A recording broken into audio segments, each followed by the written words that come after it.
Donc ici, donc là en premier, qu'est-ce qu'il faut faire? Il faut voir donc cette équation peut exister ou ne pas exister. Donc c'est-à-dire si x est égal à 4, donc ça veut dire quoi? Ça veut dire 4 moins 4, 0. Donc c'est-à-dire une division par 0 qui n'existe pas. Donc ici le domaine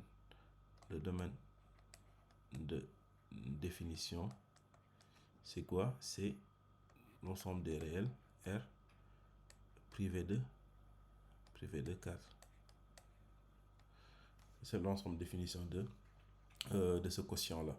Donc ça veut dire quoi? Ça signifie quoi? Ça veut dire si on trouve par exemple une solution x est égal à 4, donc ici on est obligé de l'enlever de l'ensemble des solutions, parce que si x est égal à 4, donc ce quotient n'existe pas.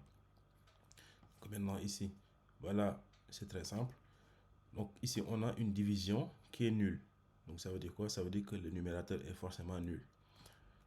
Donc c'est-à-dire si on a A sur B est égal à 0. Si on a un quotient qui donne 0, ça veut dire quoi? Ça veut dire forcément que, parce que si le quotient existe bien sûr, ça veut dire quoi? Ça veut dire que c'est A qui est égal à 0.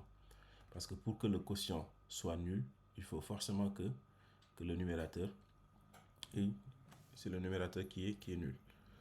Donc là, ici, on a un quotient est égal à 0, donc ça veut dire que le numérateur est nul. Donc 4x moins 1 qui est égal à 0. Donc ici, le moins 1, on l'amène à droite. Donc 4x est égal à, ça devient plus 1, donc ça devient 1. On divise ici par 4 des deux côtés.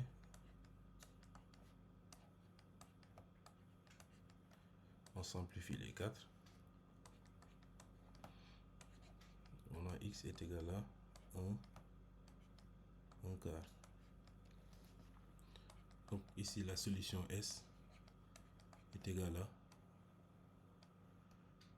1 quart.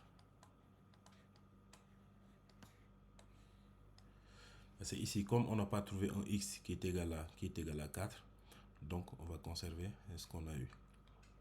Donc la solution c'est S est égale à 1 quart.